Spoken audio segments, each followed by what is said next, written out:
Bulletcast for life.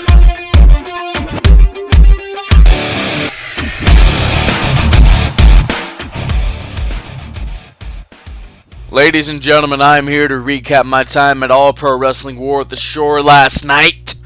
The Podfather, you know the name, you know exactly why I'm here. I'm here to recap the show. Alright guys, so we're going to get into this real quick. I have to go and do other endeavors, as in do the day job, the shoot job, and go to work. So we start off with a 10-bell toll to a couple members of the All Pro Wrestling faithful who unfortunately have passed away. I remember one of them, he used to take the tickets from us at the show. I remember him. I didn't know the other person who passed away, but my thoughts and prayers are with their families, and may they rest in peace. So we're going to move on. We have Marcus Mack show up, and he talks about how Reno Scum is not going to be there because they were supposed to face the Lucha Bros, Zero Miedo. Oh my god, I butchered that. I am so sorry. That's why I don't say it, because I butcher it every single time. I should probably go on the Wrestling Botch Instagram page for that one. If Russell Botch, if you hear me, throw me on there. It was that bad. Anyway, Marcus Mack comes out there, and he talks about how Reno Scum's not going to be there. And then the Perfect 10, the chairman of AEW, Sean Spears, shows up. And he talks about, how he's the main event and how he's always in the main event. Then the Lucha Bros come out there, Ray Phoenix and Pentagon. And then, of course, the Universal Champion of APW, Jake Atlas, shows up. And so it becomes a four-corner match for later on in the night. Spears versus Phoenix versus Pentagon versus Atlas for the All Pro Wrestling Universal title. We move on, and our first match of the night is Bison Braddock versus Maverick.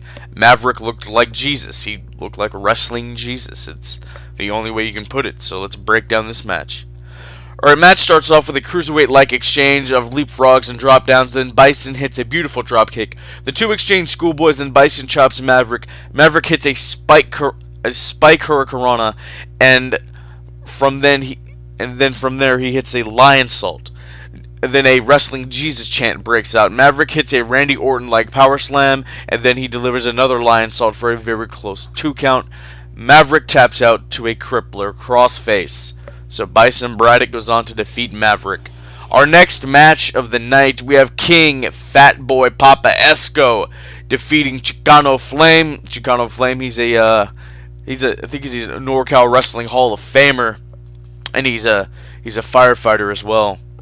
So Esco heel panders to the crowd until Chicano Flame drop kicks him, and then the two fight on the outside. Esco hits a psych out clothesline onto Chicano Flame, and then Chicano Flame hits a diving, not a diving, but he hits a flying forearm to take down Papa Esco.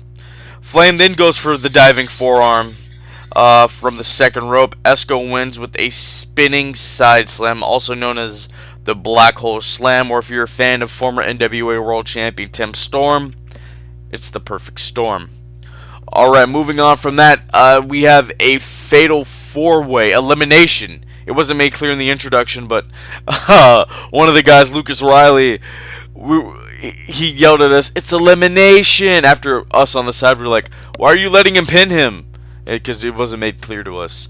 So, because Jake Atlas, he vacated the Juniors Heavyweight title after he defeated Jungle Boy. Actually, no, after he defeated Jacob Fatu to become the Universal Champion. He was already the Juniors Champion, so he vacated that to focus more on his run with the Universal title. It's understandable. It's kind of like the, in a way, it's kind of like the option C that Austin Aries was doing in TNA Impact, when he's X Division Champion, and, forfeit that to go on to become the Heavyweight Champ.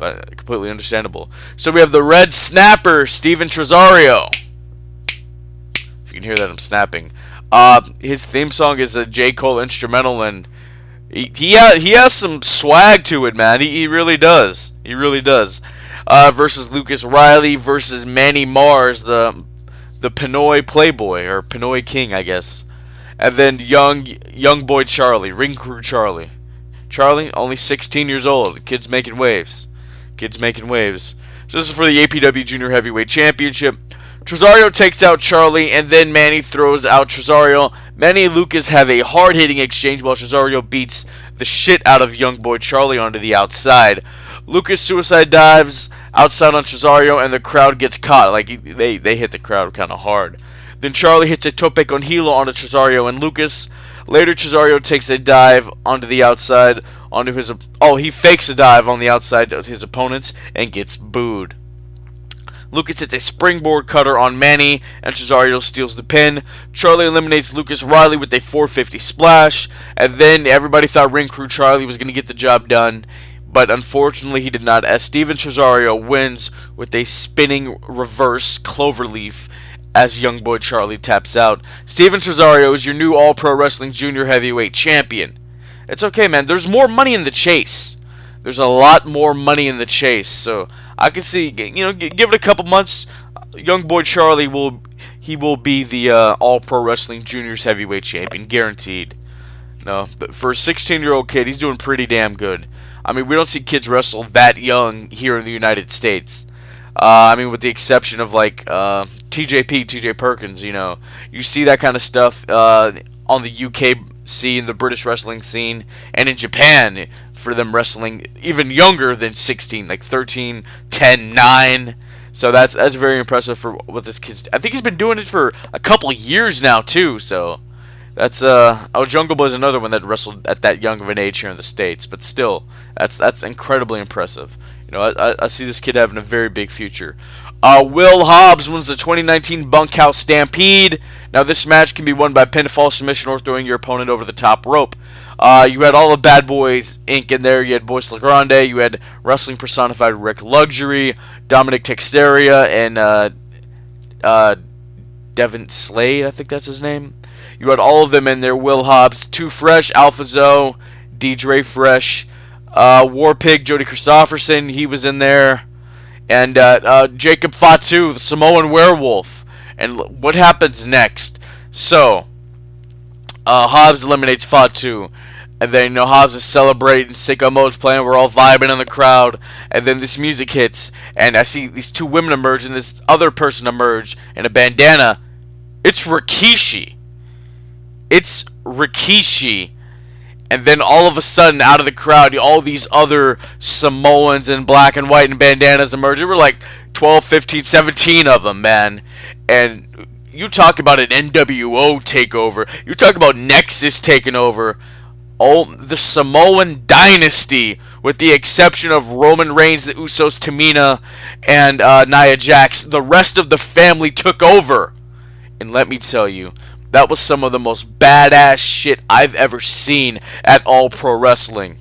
I mean, it was basically a sold-out crowd in the Bayshore Community Center for the Boys and Girls Club, and the Samoan Dynasty took over. They were taking out Hobbs, Jody, Bad Boys Inc., Too Fresh. They were taking out all those guys.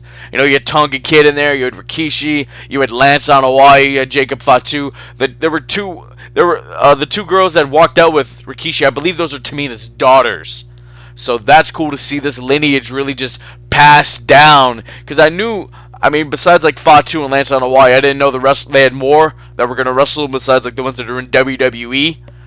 But man, this was some of the most badass shit I've ever seen at All Pro Wrestling. Marcus Mack got in there, was like, hey man, like, what are you doing? And then he got low blowed or whatever. And Rikishi cut the promo. He said he's tired of his family being disrespected for years and generations.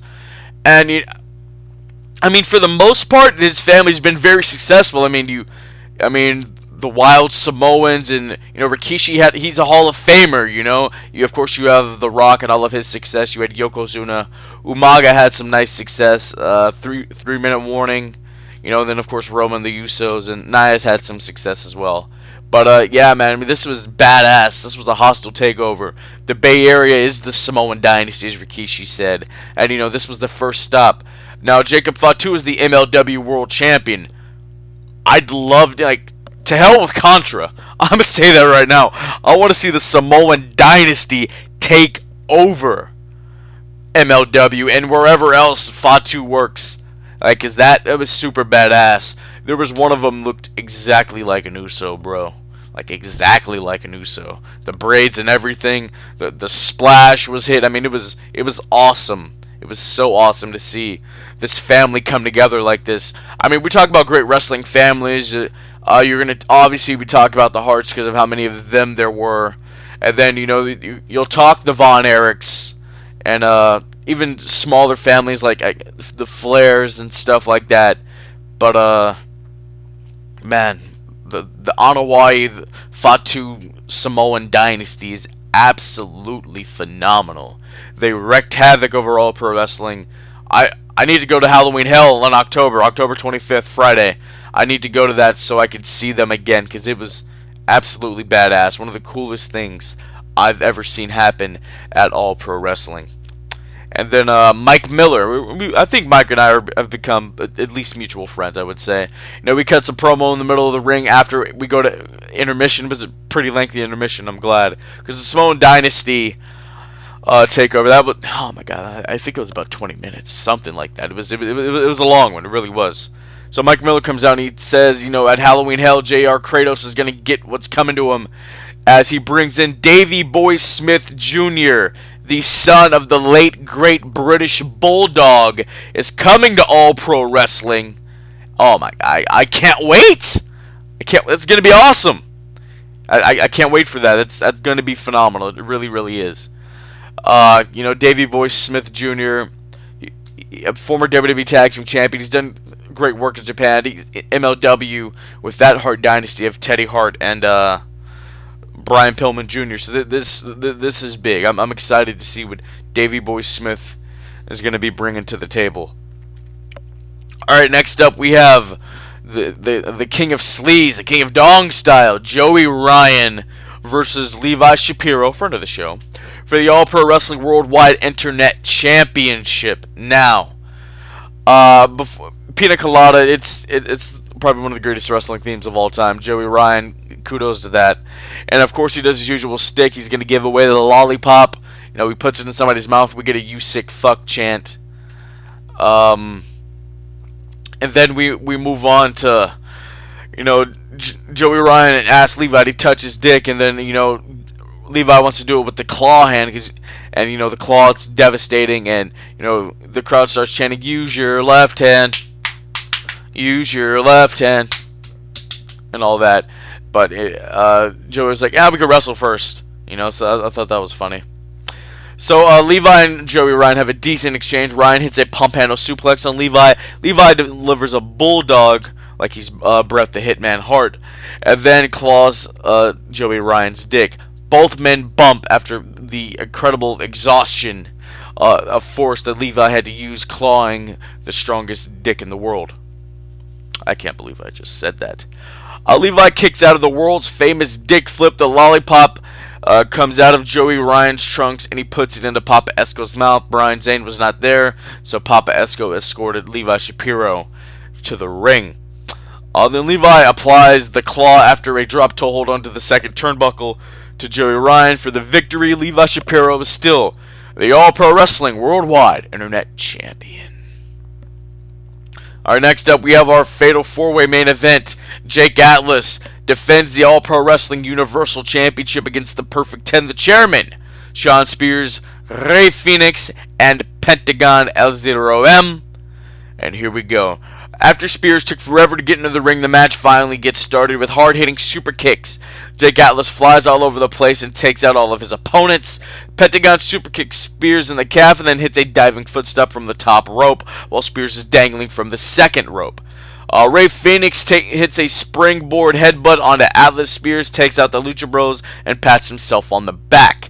Spears grabs a chair and then gets triple super kicked as he panders like, who wants it, who wants it?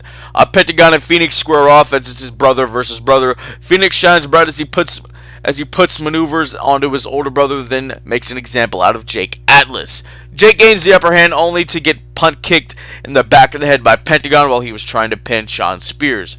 A Mexican Destroyer by Pentagon and a quick Shawn Spears steals the pin attempt unsuccessfully. Phoenix hits a tope con hilo onto his older brother outside of the ring, and Jake Atlas with a roll-up wins and successfully retains his All Pro Wrestling Universal Championship. Great show. The Samoan Dynasty part's A+, hands down. That's what won me over with the show. I mean, the APW you never regret spending your money. They were going to win me over anyway. And a big shout out to my boy Bimbo Jimbo, or James Kincaid. You know, he did commentary tonight and he looked like a mob boss, and we went out to Nations after, and you know, he was running with the whole 30s mob boss gimmick. You know, it's great. Hopefully we get to hear some of that gimmick on In the Click, but he did a fantastic job from the little bit that I heard when the crowd really quieted down. So it was great to see him achieve that. You know, shout out to Baby Huey and Huey's brother Tommy. And it was just really fun. It was a really fun night, you know. But yeah, I mean, I can't wait to see when Will Hobbs gets his title shot. Too Fresh, they're going over to Colorado, so they're taking it out of the Bay Area. I'm happy for those boys. I talked to Marcus Mack after, told him, man, that was a dope-ass show. You know, he said, oh, thanks, man, really appreciate it. So, you know, APW, you never regret spending your money. And go talk to the wrestlers intermission before the show after. They're really welcoming with that. You know, take pictures, get an autograph or whatever. Super chill people. All right, ladies and gentlemen, that's gonna do it for my recap of All Pro Wrestling War of the Shore 2019. APW, the next time they come to you is October 25th, Friday, for Halloween Hell. I will hopefully will be in attendance for that one. Ladies and gentlemen, this has been the Podfather, and the next time you will hear from me is Tuesday for the Bullet Cast draft. Brandon and I, we're going head to head. We're drafting some of the best that WWE has to offer. And then the next time you will hear from us is Thursday. That will be our regularly scheduled recording days from now on, since of the move to Fox for SmackDown and everything else that's going on in the wrestling world. Thank you, ladies and gentlemen. This has been the Podfather. Signing off!